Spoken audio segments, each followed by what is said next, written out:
손구멍님, 요즘에 이제 상급지로 갈아타기 하고 싶어 하신 분이 되게 많거든요. 네. 근데 이게 갈아타기 할 때 정말 중요하게 봐야 되는 입지 요소가 있다면 좀 말씀해 주시면 감사할 것 같습니다.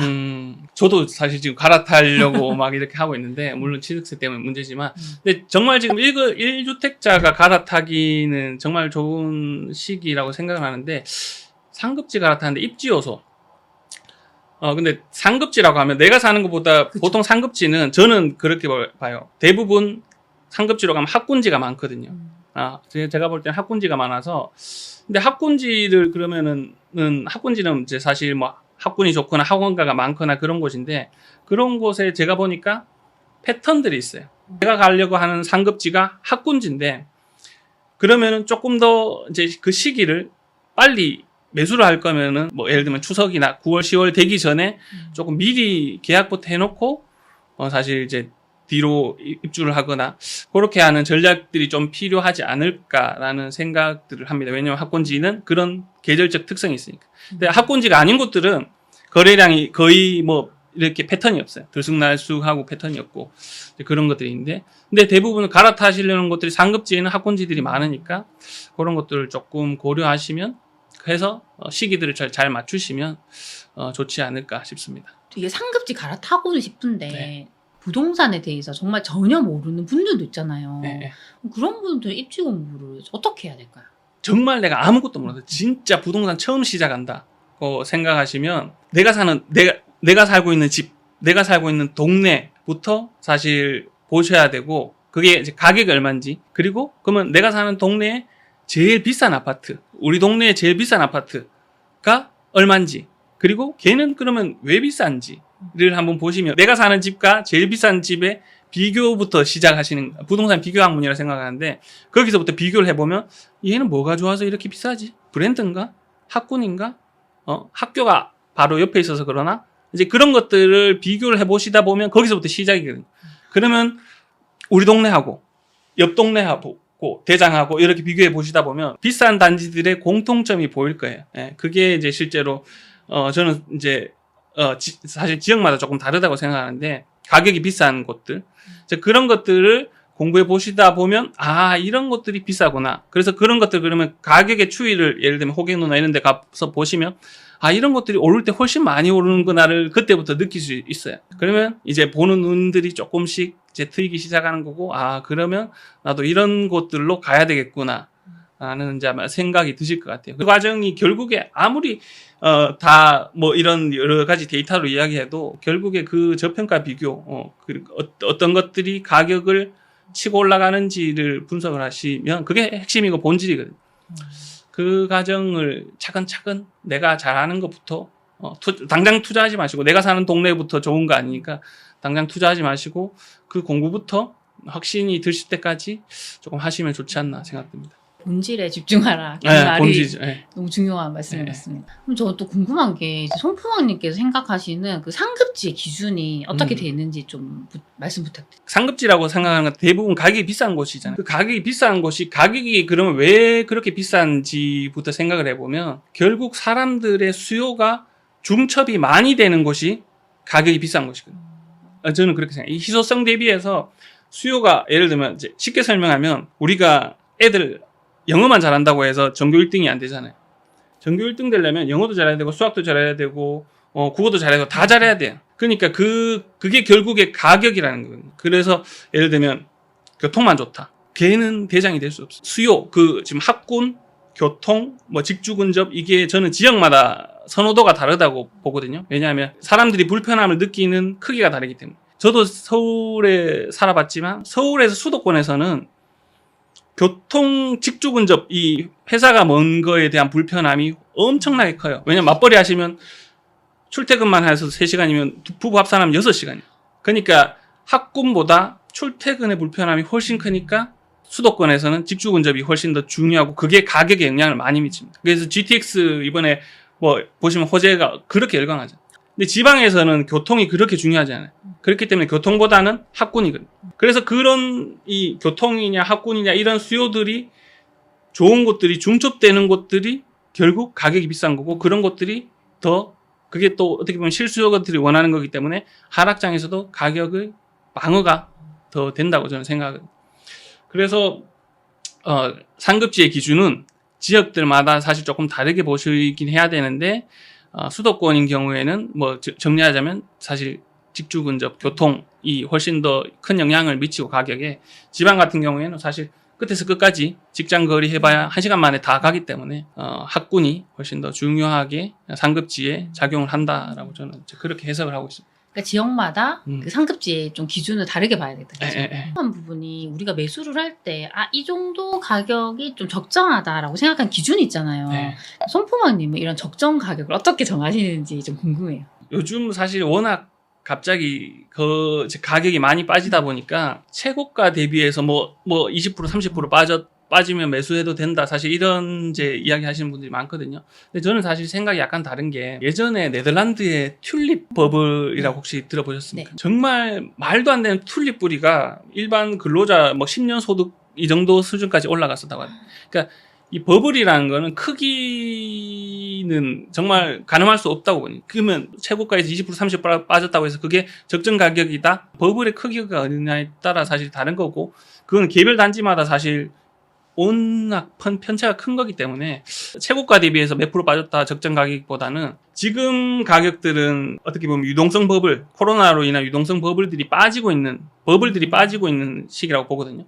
그런 측면에서 본다면 코로나 유동성 이전의 가격으로 돌아가면 그때서야 그게 제대로 된 버블이 빠진 가격이다라고 봐요. 그래서 그게 이제 예를 들면 2019년 하반기 정도나 2020년 초반 정도 가격 정도까지 확 내려왔다면 그게 한 3년 정도 되잖아요. 그러면 그 사이에 사실 물가가 너무 많이 올랐어요. 공사비라든지 뭐 재료 시멘트 가격이라든지 인건비들이 너무 많이 올라서 그 정도까지 정말 2019년 하반기, 2020년 초반 정도 가격이 내려온 단지들이 있다. 그러면 걔네들은 유동성 버블들은 다 빠진 상태로 저평가됐다. 저는 그렇게 봐요. 거기서 이제 조심해야 될 거는 공급이 없는 지역이면 이제 적정 가격이라고 보는데, 거기서 공급이 훨씬 지금 그 지역에 많다. 그러면 거기서부터 더 내려갈 수 있다라고 저는 그렇게 기준을 잡고 보고 있습니다. 이런 갈아타기 좀 고민하시는 분들에게 좀 말씀드리고 싶은 그런 이야기 좀 해주면 좋을 것 같아요. 저도 사실 지금 갈아타기를 고민을 하고 있지만 다주택자라서 취득세가 사실 조금 좋은 곳으로 가려면 억까지 올라가니까 그게 힘들더라고요. 그래서 지금 사실 무주택자거나 1주택자 분들은 정말 좋은 기회라고 봐요. 왜냐하면 정부에서 취득세를 이제 경기가 더 안 좋아져서 세금이 더 안 거쳐서 이제 총선도 있고 하니까 그거를 만진다. 그러면 저 같은 사람들이 실제로 상급지부터 갈 거거든요. 왜냐하면 지금 하락 중이잖아요. 그러면 하락 중일 때는 무조건 상급지 제일 좋은 거부터 봐야 되거든요. 지금 하락 중인데 왜 저 끝에 외곽에 있는 거를 봅니까? 그렇기 때문에 이런 사람들이 못 들어가고 있는 시기이기 때문에 그게 움직이게 되는 순간 또 가격은 움직일 거예요. 지금 잠깐 대출만 이제 DSR 풀어줘도 약간 출렁거렸잖아요. 근데 소득이 많이 올라오지 않았기 때문에 아직 덜 움직일 거라고 보는데, 그래서 지금 1주택자들은 아까 지금 말씀드린 것처럼 정말 가격 자체가 2019년 그 정도 하반기로 내려간 지역들이 있고 입주 물량이 없다고 하면 정말 갈아타기 좋은 시기라고 봐요. 저도 정말 갈아타고 싶은 시기고 제발 취득세 좀 풀어줬으면 좋겠다, 그런 생각을 하고 있습니다. 근데 부동산 임장 가기 전에 손품을 꼭 팔아야 되나요? 팔아야 되면 이거 어떻게 좀 파는지 방법을 좀 알려주면 좋을 것 같아요. 제가 일단 닉네임 자체가 손품왕이니까 손품에는 진짜 자신이 있긴 합니다. 네네. 있긴 한데, 왜냐하면 손품은 무조건 팔고 가야 되는 게, 저처럼 전업투자자거나 시간이 엄청 많으신 분들은 안 팔아도 될 수가 있어요. 근데 효율성이 낮겠죠. 생산성이. 우리가 대부분 직장인이시고 주말에 임장 가시잖아요. 내가 아무것도 모르는 상태에서 간다. 사람들 가면 어떻게 되냐면 소장님한테 휘둘립니다. 예, 뭘 봐야 될지도 모르겠고. 그러니까 가서 이런 거 물어보면, 소장님 여기 근처에 학교 어디 보내요? 근처에 마트 어디 있어요? 뭐 이런 거 물어보는 거예요. 그렇게 임장을 가면 정말 효율이 없고 하루 만에 많은 동네들을 못 보고 와요. 예, 그러니까 사실 얻을 수 있는 것도 적고. 그렇기 때문에 손품은 무조건 이제 팔고 가야 되는데, 물론 이제 손품도 저는 임장을 가는 것도 목적이 이제 두 가지가 있어요. 실제로 현장 분위기를 체크하는 거, 그리고 아니면 처음 가는 곳이면 그 지역의 입지들이나 환경들을 보는 거. 그래서 사실 분리해서 보거든요. 그러면은 무조건 처음에 이제 그 지역의 지역 분석이나 지금 상황의 뭐 매물의 추이나 거래량이 어떻게 되고 있는지, 어느 동에 어느 단지에 매물들이 줄고 있는지 이런 것들을 기본적으로 파악을 하고 가야 소장님한테 물어볼 게 있는 거예요. 그러니까 임장을 가잖아요. 네. 그러면 뭐 우리가 어떤 걸 좀 체크해야 된다. 이런 게 좀 있는지 좀 궁금해요. 임장을 가면 아까 앞에서도 잠깐 말씀을 드리긴 했는데 제일 중요한 거는 지금 시장 분위기가 어떤지. 아까 저는 이제 매물을 되게 중요하게 보거든요. 실제로 매물들이 이 동네에 왜 지금 매매 매물들은 나오고 있고 전세 매물들은 왜 줄어들고 있는지, 전세 매물들이 갑자기 많이 늘어나고 있다면 왜 그런 건지, 그게 어떤 단지인지, 그게 그 단지의 세대수 대비 지금 전월세 매물이 몇 프로가 있는지, 소화가 되고 있는지 늘고 있는지, 그런 것들을 사실 데이터를 본 거를 검증하러 가는 게 현장의 흐름들을 보고 거거든요. 그래서 꼭 체크하셔야 되는 게 뭐냐면 마트 위치 그런 게 아니에요. 유모차 몇 개 있는지 외제차 몇 개 있는지 그게 아니에요.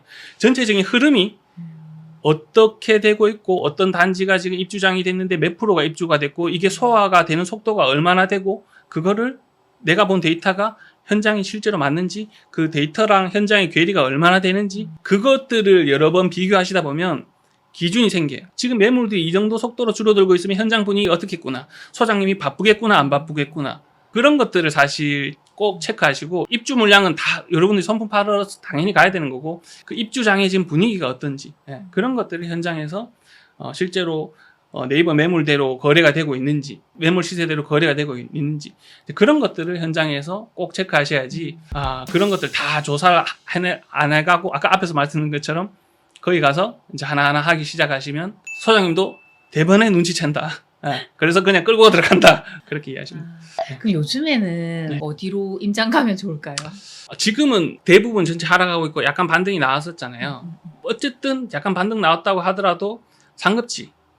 무조건 내가 사는 지역의 상급지. 투자로 보신다고 하면 저는 대구, 지금 제가 대구 살고 있지만 대구의 수성구부터 지금 분위기를 무조건 돌아보시는 게 좋습니다. 아시겠지만 오르는 거는 좋은 것부터 오릅니다. 그리고 예를 들면 수성구에 지금 이제 공급이 많다고 하면 그 분위기도 지금 한번 느껴보시고 현장의 분위기 느껴보시고 소장님의 상황이 어떤지 느껴보시고 3개월 뒤에 6개월 뒤에 또 한번 와보세요. 그 분위기를 느껴보시면 지금 이런 상황이면 현장 분위기가 어떻겠구나 그 체감을 느끼세요. 그래서 한 번 해서 사실 그거를 아는 게 아니라 여러 번 어느 정도 텀을 두시고 시기별로 가보시면 현장 데이터가 이 정도 상황이면 현장이 어떤 상황에 있구나.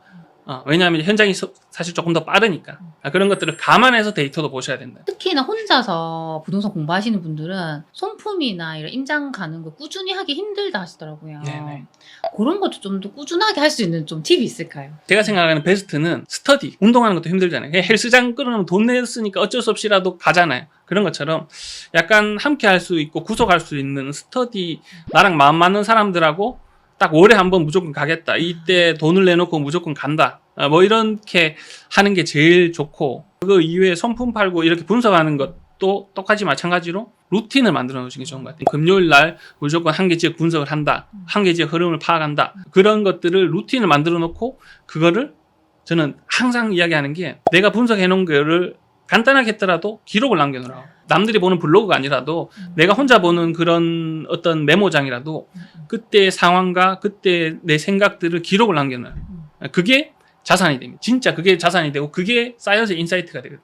왜냐하면 그거를 3개월 뒤에 6개월 뒤에 돌아봤을 때 내 생각이 맞았구나. 실제로 그렇게 움직였구나. 틀렸으면 이게 틀렸구나. 그게 거기서부터 복귀가 되고 내가 잘못된 방향들을 바로 잡을 수가 있게 되더라고요. 저도 그 과정을 겪어왔고 계속 생각들을 적어왔어요. 나는 그런 과정도 없이 나는 투자를 잘하고 싶다. 그냥 장이 좋으면 투자를 잘할 수는 있어요. 근데 그게 아닌 상황에서는 내가 꾸준히 길게 5년, 10년 살아남고 투자를 계속 실거주든 갈아타기를 잘하고 싶다고 생각하시면 그거에 재미를 느끼시게 될 겁니다. 한두 번 이렇게 해보시다 보면 재미가 느껴지게 되고 그 재미가 느껴지면 꾸준하게 되는 거거든요. 이제 왜냐하면 투자 아니더라도 저는 부동산은 뗄래야 뗄 수 없는 거라고 보거든요. 실거주가 묶이는 거기 때문에. 주식은 안 해도 되잖아요. 안 해도 먹고 살 수 있죠. 근데 부동산이라는 건 뗄 수가 없거든요. 왜냐하면 필수제 중 하나이기 때문에.